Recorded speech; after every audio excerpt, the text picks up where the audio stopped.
As the Chairman mentioned, we learned a lot of lessons on September 11, 2001. We learned that a small group of non-state actors could take thousands of American lives by attacking us from the skies above our homeland.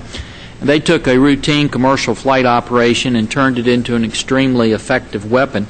According to the FAA, there were nearly 680 million passengers on domestic flights last year and another 154 million flying between the U.S. and the rest of the world.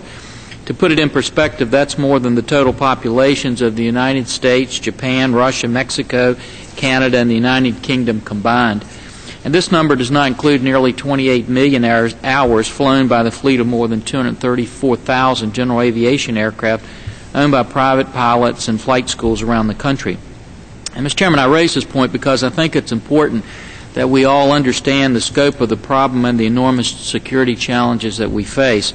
Although the Department of Homeland Security, the Transportation Security Administration, and their international counterparts have taken great strides to increase aviation security, it's imprudent to believe that their actions will completely mitigate the risk should someone attempt to do us harm. With over 830 million commercial passengers flying annually in and around the United States, the scope of the problem is too large and the consequences are too great. You mentioned the incident last week involving the general aviation aircraft that was stolen from Canada and flown into U.S. airspace. And I certainly want to applaud all those involved in the response and the resolution of that situation. I also want to highlight that just this Monday, a Canadian passenger jet with 159 passengers and 8 crew members on board was hijacked by a lone gunman who, according to initial press reports, somehow made it past security. Fortunately, the police were able to gain control of that situation while the plane was still on the ground. Although neither of these events appear to be linked to any terrorist organization, they do highlight that current security measures are not impenetrable. Our skies and our citizens are still vulnerable to those wishing to do us harm. With that said, I find the issues at the heart of today's hearing concerning.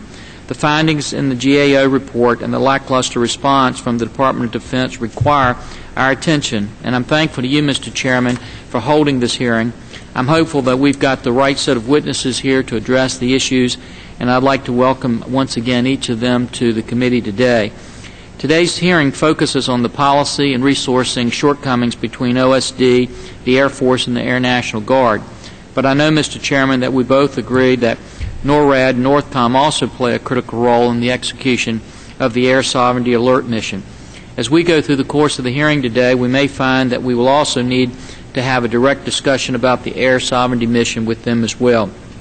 Several of our subcommittee members have worked hard in this area, and we recognize their contributions. I thank Mr.